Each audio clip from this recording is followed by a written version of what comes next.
hipoteca é uma garantia acessória, alienação fiduciária é uma garantia acessória e o penhor é uma garantia acessória.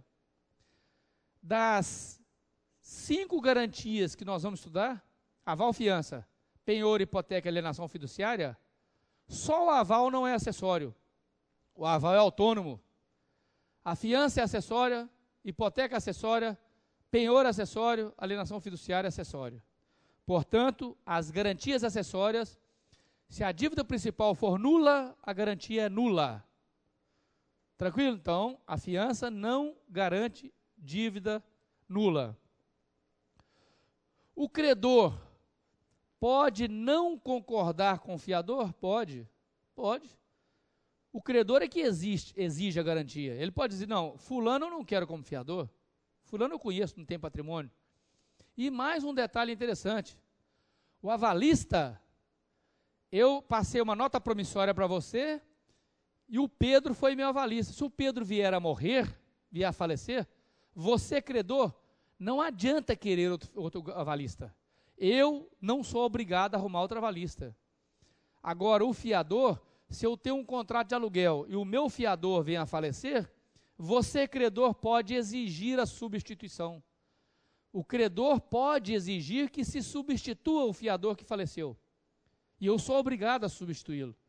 Então, se aquele fiador morreu ou deixou de ser fiador, o credor pode exigir um novo fiador, sob pena de rescindir o contrato. O aval não. Se o avalista morrer, azar é do credor. Dançou na garantia. O benefício de ordem. Nós temos aqui, vou chamar a atenção para 2 pontos importantíssimos. Vamos considerar o devedor de um contrato. Aqui nós temos o devedor de um contrato de aluguel, por exemplo. Não precisa ser contrato de aluguel não, tá? Eu estou o tempo todo dando exemplo de contrato de aluguel, porque é mais fácil de visualizar. Nós temos aqui o fiador 1, temos o fiador 2. Veja bem, os fiadores respondem subsidiariamente, ao contrário do avalista que é solidário. Subsidiário quer dizer complementarmente. E isso, a subsidiariedade, é que garante à fiança o benefício de ordem. Benefício de ordem. Então, a fiança, em regra, tem o benefício de ordem. Eu disse e vou repetir, o aval não tem benefício de ordem nunca. A fiança, em regra, tem o benefício de ordem. Essa é a regra. Se o fiador assinar o contrato e escrever fiança solidária, se ele escrever isso lá expressamente, ele está abrindo mão do benefício de ordem. Quer dizer que a fiança, em regra, tem o benefício de ordem, mas o fiador pode abrir mão do benefício de ordem. Se o fiador escrever literalmente, expressamente, fiança solidária, ele acabou de abrir mão do benefício de ordem. Então, se a fiança for solidária, o credor pode executar o devedor, como pode executar o fiador primeiro, se quiser, porque ela é solidária. Se a fiança não for solidária, está garantido o benefício de ordem. Então, a fiança normal, sem ser solidária, o credor tem que executar o devedor primeiro e depois passar aos fiadores. Só que os fiadores, entre si, são solidários. Vou de novo devagar. Só fiança agora. A fiança, dentro da regra geral, ela é solidária ou subsidiária? Resposta, ela é subsidiária. A fiança, dentro da regra geral, ela só garante a dívida depois de cobrada do devedor principal. Então, dentro da regra, o credor não pode nunca cobrar dos fiadores sem cobrar do devedor primeiro. Esta é a regra. Bom, mas os fiadores entre si são solidários. Quer dizer que o credor, depois que ele executou o devedor, se o devedor não tiver patrimônio bastante, ainda restam dívidas a serem pagas, agora o credor pode passar a execução dos fiadores. E nesse caso, ele pode executar só o fiador 1, ou só o fiador 2, ou os dois juntos. Não existe benefício de ordem entre eles. Eles, fiadores, são solidários entre si, mas são subsidiários em relação ao devedor principal.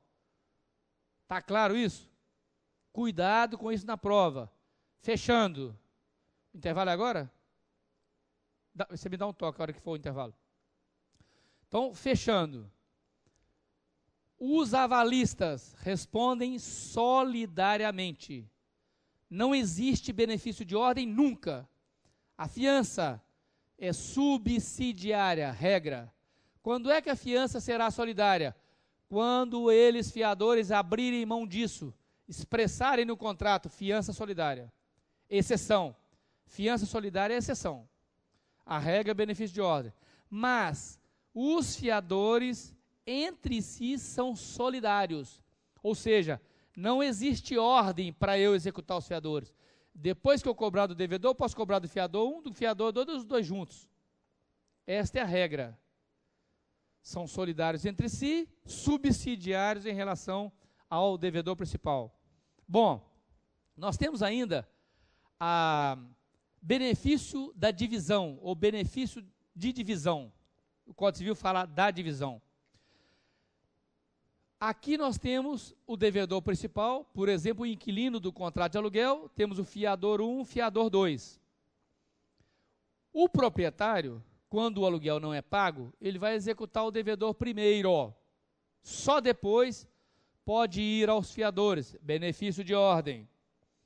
O Código Civil permite que os fiadores combinem entre si parte da dívida, chama benefício da divisão. Se os fiadores escreverem no contrato, garanto somente 40%, garanto somente 60%, quer dizer que eles estão dividindo entre si a responsabilidade. Isso chama benefício da divisão. Quer dizer que, quando houver benefício da divisão, eles não serão solidários entre si. Fiador 1, escreveu no contrato, só garanto 40%. Fiador 2, só garanto 60%. Se houver benefício da divisão, eles não serão solidários entre si. A existência do benefício da divisão não exclui o benefício de ordem. Vou repetir. Eu sou proprietário do imóvel, vou cobrar do devedor principal. Ele não pagou. Não posso cobrar dos fiadores. Primeiro, devedor principal. Só depois, fiadores. Benefício de ordem. Quando eu cobrei do devedor principal, terminei de executar o patrimônio dele, não tem mais nada. Restam dívidas a serem pagas. Agora eu posso executar os fiadores. Se eles não estipularam benefício de divisão, eu posso cobrar tudo do fiador 1, ou tudo do fiador 2, ou tudo dos dois. Mas se eles estipularam o benefício da divisão, eu só posso cobrar do fiador 1 os 40%, só posso cobrar do fiador 2 os 60%. Chama benefício da divisão. Com isso eu concluo que a fiança também pode ser parcial. Assim como o aval pode ser parcial, a fiança pode ser parcial. Aqui, o fiador só está garantindo 40%, parte. Então são dois institutos importantes, benefício de ordem e benefício da divisão. Os fiadores são solidários entre si. Se houver benefício da divisão, não serão solidários. Eles serão responsabilizados proporcionalmente.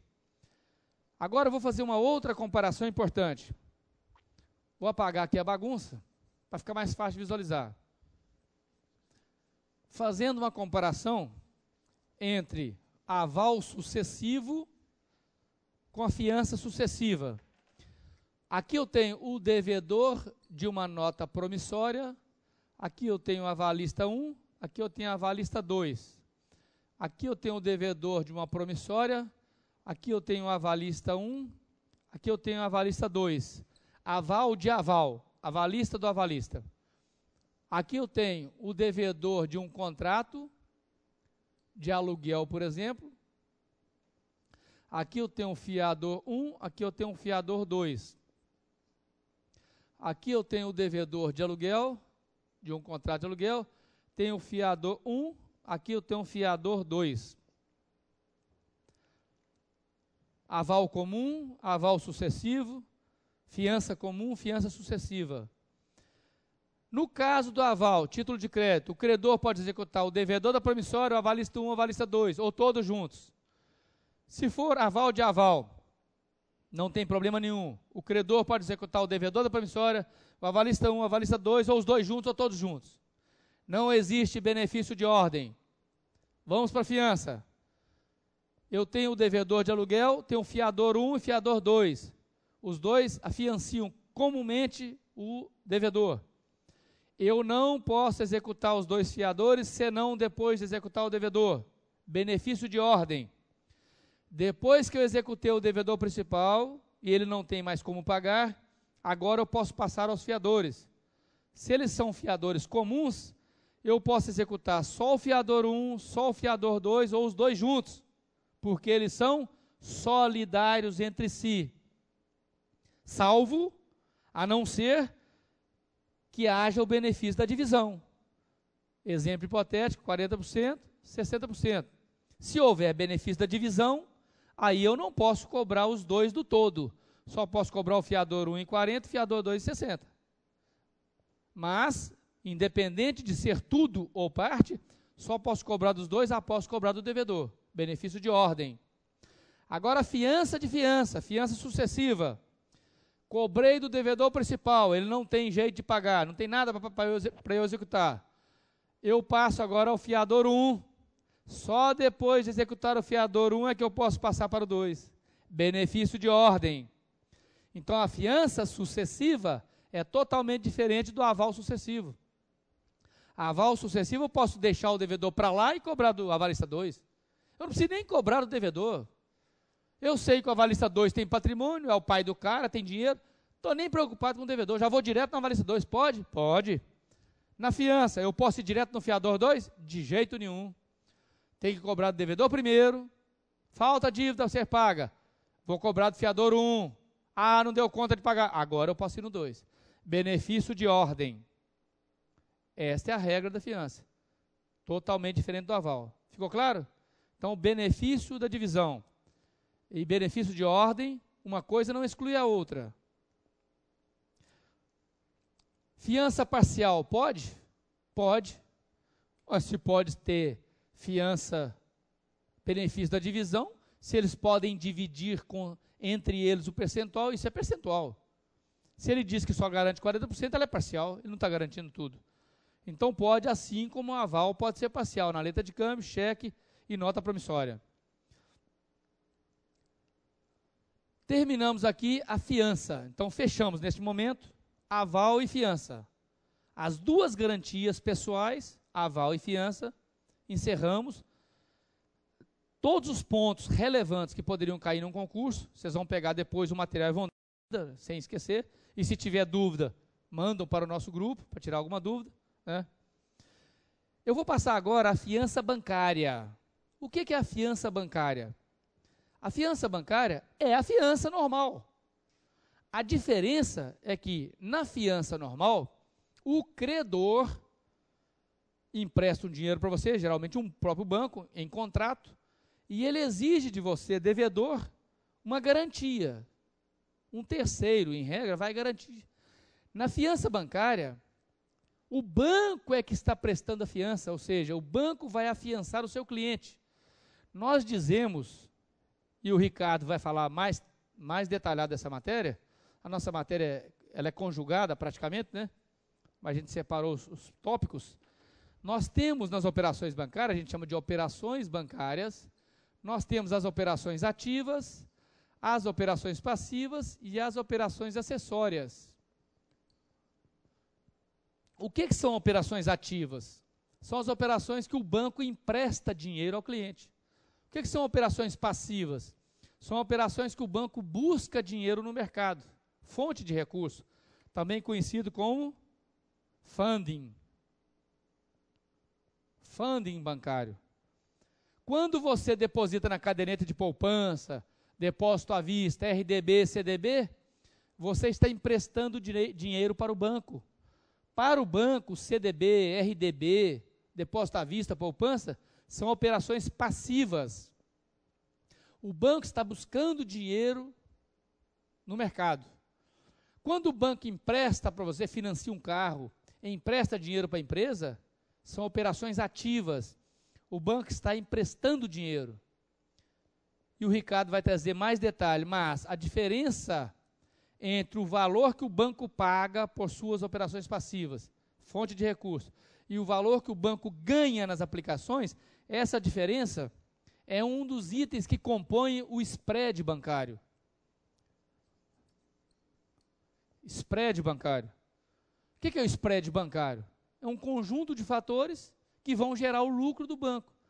O banco paga para você, por exemplo, hipotético, 0,67% ao mês, pela sua poupança de R$5.000, e o banco empresta aqueles 5 mil para outro cliente e cobra 2,7%.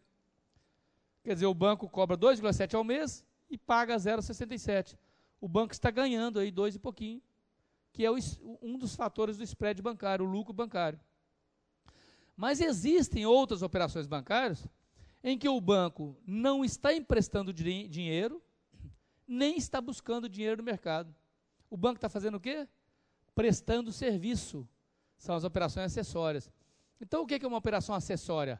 É a operação em que o banco não está emprestando dinheiro, nem está buscando dinheiro no mercado, mas está prestando um serviço bancário. O que tem a ver isso que eu falei agora com a fiança bancária? Tem a ver porque a fiança bancária é uma operação acessória. Então, na fiança bancária, o banco está prestando uma garantia. Fiança. Eu sou importador nacional, quero comprar uma mercadoria da Espanha. O espanhol lá não me conhece. Ele vai mandar a mercadoria para mim. Então ele diz assim, olha, eu envio a mercadoria desde que você me dê uma garantia. Eu vou ao Banco do Brasil e digo, banco, eu sou o seu cliente. Eu preciso de uma fiança, uma carta de fiança. Então o Banco do Brasil vai me dar uma carta de fiança, vai me afiançar junto ao espanhol. Vai passar a carta de fiança para o espanhol vai mandar a mercadoria para mim, porque ele sabe que se eu não pagar, ele vai executar o Banco do Brasil. O Banco do Brasil estará garantindo aquela negociação. Então a fiança bancária nada mais é do que uma garantia, uma prestação de serviço acessório. O banco não está emprestando dinheiro para ninguém, o banco não está buscando dinheiro de ninguém, o banco está prestando serviço para mim. Ele ganha com isso? Sim, ele ganha com tarifas. O banco ganha, ele cobra de mim, ele não vai prestar um serviço para mim gratuitamente, ele me cobra isso.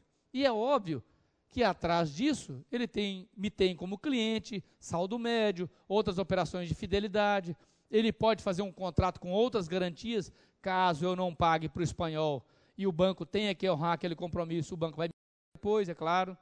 Mas o que interessa para você é saber que a fiança bancária é o banco prestando fiança ao cliente dele, banco. Bom, a fiança bancária é um contrato por meio do qual o banco afiancia o seu cliente junto a um terceiro.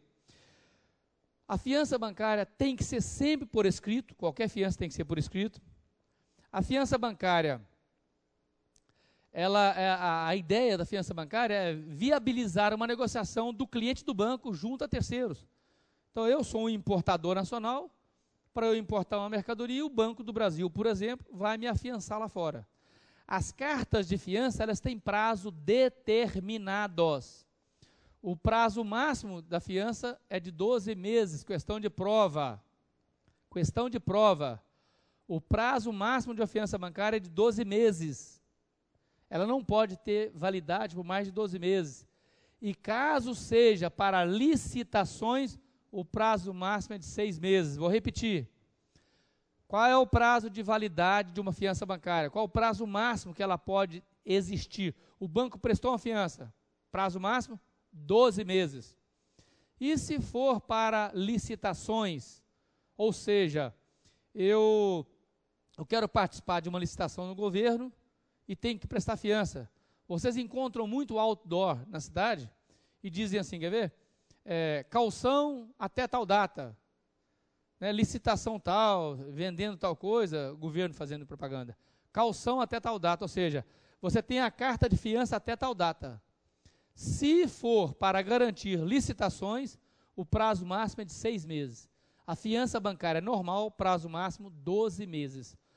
E se passarem-se os 12 meses e eu, Cabral, não pagar a dívida e ainda tiver mais prazo, tem que substituir a carta de fiança. Eu vou pedir para o Banco do Brasil uma nova carta de fiança para substituir aquela que está vencida. Outra questão de prova importantíssima, que já caiu em concurso e vai cair de novo.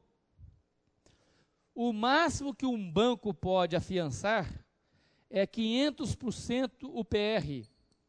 500% o seu PR, patrimônio de referência. Isso já caiu em prova, vai cair de novo.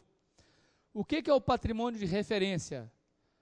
Nós temos lá na contabilidade ativo, passivo, bens, direitos, obrigações, patrimônio líquido, e tem um patrimônio de referência. O patrimônio de referência é um cálculo contábil previsto no COSIF, Contabilidade do Sistema Financeiro, faz parte do Acordo de Basileia, como garantia, não vai cair na prova de vocês como se calcula o PR, não precisa preocupar com isso.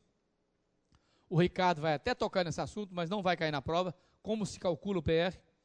Para a prova, o que interessa para você, o limite máximo de fiança bancária é de 500% o PR do banco, patrimônio de referência. Quer dizer que se um banco, hipoteticamente, tem um PR de R$1 milhão, só hipotético, se eu sou o Banco do Brasil e o meu patrimônio de referência é de R$1 milhão, isso aqui é uma brincadeira, porque o Banco do Brasil deve ter um PR de não sei quantos trilhões, quadrilhões, mas vamos supor hipoteticamente, o banco tem 1 milhão de PR, ele pode prestar fiança aos seus clientes até 5 milhões, 5 vezes o seu PR. E isso é questão de prova. Pode cair na prova 5 vezes o seu PR ou 500% do PR. São duas questões que já caíram em concurso do Banco do Brasil. Tranquilo até aqui? Repito, não precisa decorar o que é PR, como se calcula o PR. A fiança ela é baixada quando terminar o prazo de validade da fiança ou quando for paga a dívida. Nós vamos passar uma dica que eu vou passar para vocês. Lá no Banco Central, no site do Banco Central, existe assim, quando é que o Banco Central autoriza o banco prestar fiança e quando o Banco Central não autoriza prestar fiança? Quando é que o Banco do Brasil pode afiançar alguém? Quando é que o Banco do Brasil é proibido pelo Banco Central de afiançar alguém? Então nós temos uma dica, quando você vai estudar para o concurso, você tem que fazer o seguinte, eu tenho aqui, o Ricardo vai começar a aula dele, vai falar do Conselho Monetário Nacional, vai falar do Banco Central, e quando ele falar do Conselho Monetário, ele vai dizer objetivos do Conselho Monetário, competências do Conselho Monetário, objetivos do Banco Central, competências do Banco Central. Aí você fala assim, pô, mas a prova é em abril, maio, eu vou ter que decorar tudo. Não, é uma técnica de estudo para concurso, que eu vou até falar na palestra. Eu tenho 2 categorias, eu decoro a menor, e por exclusão, eu aprendo a outra. Como assim? Não entendi não, Cabral. Então presta atenção. Daqui a pouco, não agora, eu vou colocar aí na tela as condições em que o Banco Central autoriza a fiança bancária. São quantas? N, diversas, mais de 20. E no final ainda vem assim na carta circular, e outras não vedadas. Então é praticamente impossível decorar tudo, são muitas. Logo depois vem assim, situações em que o banco proíbe a fiança bancária, proíbe, veda, pode passar a lâmina. Outra, aí agora. Então aí vem, o Banco Central autoriza outorgar a fiança bancária, dentre outros. Quer dizer que são vários casos. Eu vou comentar os casos, você não vai decorar. Daqui a pouco nós vamos ver situações em que o Banco Central proíbe a fiança bancária. Aí nós vamos decorar, porque são só 5 casos. Se você decorar os 5 casos que proíbe, ficou fácil. O resto ele autoriza. Na prova, como é que vai cair? A prova é ABCDE. Eles vão colocar na prova assim, o Banco Central autoriza a fiança bancária, exceto. O Banco Central veda a fiança bancária, exceto. Se você decorou os 5 casos que são proibidos, ficou fácil de saber quais são os autorizados. Os outros são autorizados por exclusão. Então, eu vou voltar lá, volta no início da autorização, rapidamente, só dar uma explicação, quer ver? Não precisa decorar isso não, não estressa com isso agora não, quer ver? Pronto, mais uma, para frente, olha só. O Banco Central autoriza, quer dizer que o Banco do Brasil, a Caixa, etc., podem emprestar fiança em casos de contrato de construção civil, contrato de execução de obras adjudicadas judicialmente, em contrato de prestação de serviço em empreitadas, contrato de fornecimento de mercadorias, matérias-primas, etc., pode passar, de propósito, porque não perca tempo com isso não. Adiantamento relativo ao contrato de prestação de serviço, pode passar. Aquisição ou compra de mercadorias, produtos, matéria-prima no país, pode passar. Estão vendo que é bem abrangente. Compra específica de mercadorias, produtos, etc., pode passar. Isenção de tributo junto à alfândega, quando, por exemplo, o cara vem trazendo uma máquina de medicina, que é importantíssima, e ele não tem como pagar o tributo agora, ele entra com ação judicial provando que ele é isento, mas ele precisa da máquina, ele deixa a carta de fiança. Liberação de máquinas e equipamentos retidos pelas alfândegas, o fisco fala, não, já que a justiça deixou liberar, eu libero, mas você deixa uma carta de fiança, porque no futuro, se tiver que pagar, eu tenho uma garantia. Pode passar mais uma. Obtenção de liminar resultante de mandado de segurança, pagamento de débitos fiscais, pode passar, vocês não vão decorar isso. Pagamento de armazenagem, operações ligadas ao comércio exterior e outras formas. Veja que, no final, outras formas de cumprimento abrangeu o quê? Tudo. É impossível decorar tudo. Então, vocês não vão se preocupar com as situações em que o Banco Central permite a fiança bancária. Esquece. Agora sim. Agora nós vamos passar nos casos que o Banco Central proíbe a fiança bancária. Agora nós vamos decorar. Vamos decorar as situações em que ao banco é proibida, é vedada a fiança bancária. Quais são os casos? Aqueles casos de contratos que possam, direto ou indiretamente, ensejar aos favorecidos a obtenção de empréstimo em geral. Ou seja, a fiança bancária não tem por mote financiamentos em geral, negativo. São casos específicos, casos de empreitada, casos de exportação, importação, alfândega. Então, quando disser na prova, direto ou indiretamente, ensejar a obtenção de empréstimo em geral. Não, em geral não. A fiança bancária é específica. Então, se for para empréstimo em geral, não pode. Pode passar mais uma. Em que não tenham perfeita caracterização em moeda nacional, exceto para interpor recursos fiscais. Veja bem, é óbvio, se o banco tem um limite para afiançar de 500% do PR, se o contrato não tem perfeita caracterização em moeda nacional, como é que o banco vai controlar os 500%?